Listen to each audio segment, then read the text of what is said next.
شفاء لروحي وحبل المتين bulshoy waxaa la idinku bishaaraynayaa xarunta الهلال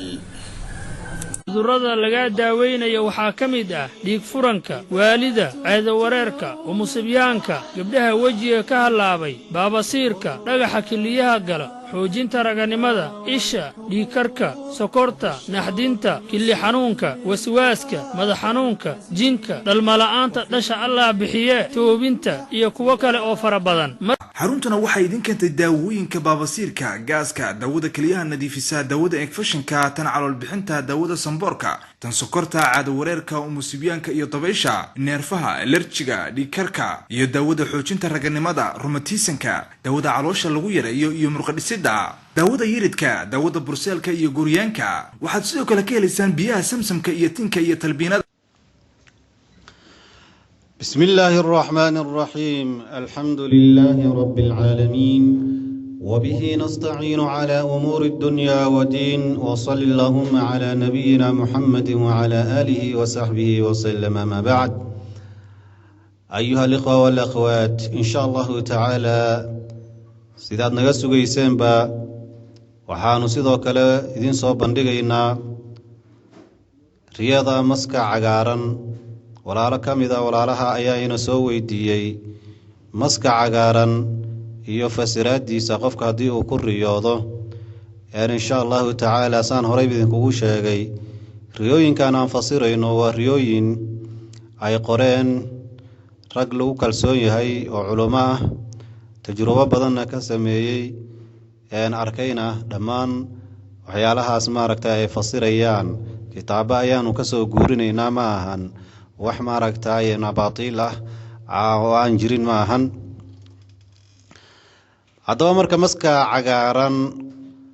qofka haddii uu ku riyoodo ninka haddii uu ku riyoodo hurdada dhexdeeda hal xabo oo mas ahoo cagaaran subxaan allah wuxuu ku tusinayaa riyada ayada ah waxay ku tusinaysaa ninka uu ku riyooday in haddii uu xanuunsan yahay uu caafimaadayo si dhaqso ah inuu ku caafimaadayo waa haddii uu ku riyoodo mas cagaaran oo hal xaba ah sidoo kale haddii ninka uu ku riyoodo oo uu arko tiro badan oo mas cagaaran ah waxay ku tusinaysaa iyaduna inuu leeyahay dad xaasid ah oo colaad u hayo oo xiqdi u hayo oo uu cuqdadaysan inuu leeyahay ninka haddii uu ku riyoodo mas cagaaran oo soo gelayo gurigiisa maasha allah taas waxay ku tusinaysaa in gurigiisa ay soo geli doonto irsaaqad waasac ah oo ilaahay ka raaliyahay iyo khayr fara badan inuu gurigiisa soo geli doono haddii ninka uu ku riyoodo mas cagaaran oo sariirta u dul saaran oo sariirta dul fuula haweenaydiisuna ay uur leedahay taasina waxay daliil u tahay haweenaydaasi inay wiil dhali doonto insha allahu tacaala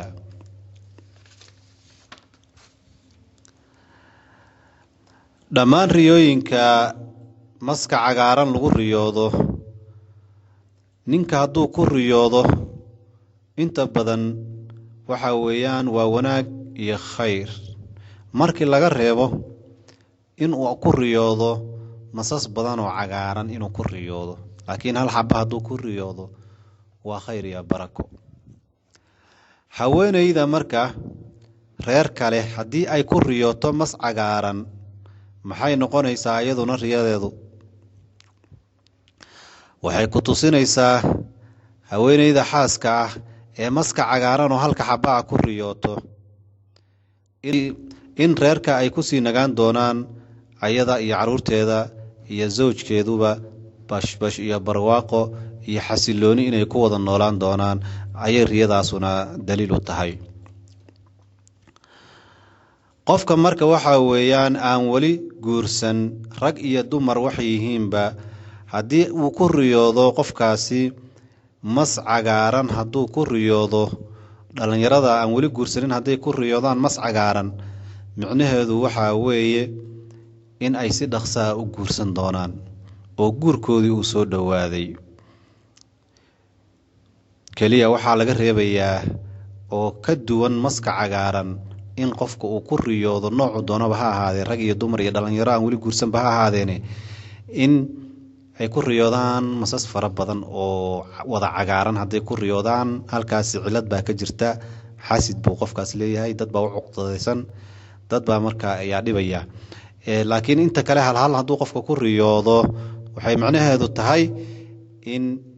khayr iyo baraka ay tahay. insha allahu tacaala halkaas ayaanu kasii wadaynaa. haddaad nagu cusub tahay oo horey usan channelkan subscribe kuu ahayn, waxaan rajeynaynaa inaan wax badan idiin soo gudbino ku saabsan riyooyinka iyo fasiraadooda iyo weliba arrimo kaloo aada muhiim u ah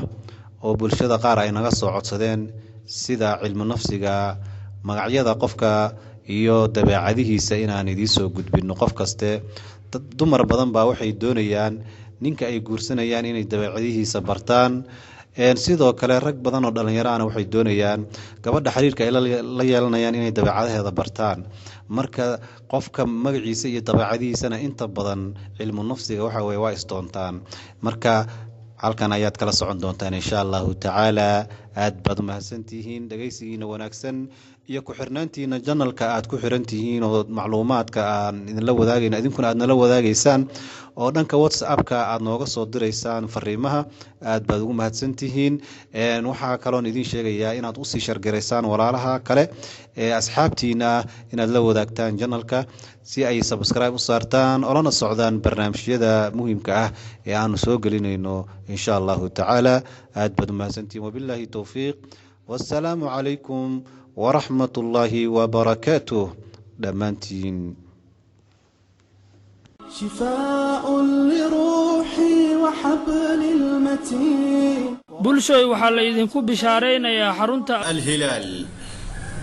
cudurrada laga daaweynayo waxaa ka mid ah dhiig furanka, waalida, ceedo wareerka, umusibyaanka, gabdhaha wejiga ka halaabay, baabasiirka, dhagaxa kiliyaha gala, xoojinta raganimada, isha, dhiigkarka, sokorta, naxdinta, kili xanuunka, waswaaska, madax xanuunka, jinka, dhalmala'aanta dhasha allah bixiye, toobinta iyo kuwo kale oo fara badan. xaruntuna waxay idin keentay daawooyinka baabasiirka, gaaska, daawada keliyaha nadiifisa, daawada infekshanka, tan calool bixinta, daawada samboorka, tan sokorta, caado wareerka, umusibyaanka iyo dabaysha, neerfaha, alerjiga, dhiigkarka iyo daawada xoojinta raganimada, rumatiisanka, daawada caloosha lagu yareeyo iyo murqadhisida, daawada yiridka, daawada burseelka iyo gooryaanka. waxaad sidoo kale ka helaysaan biyaha samsamka iyo tinka iyo talbiinada.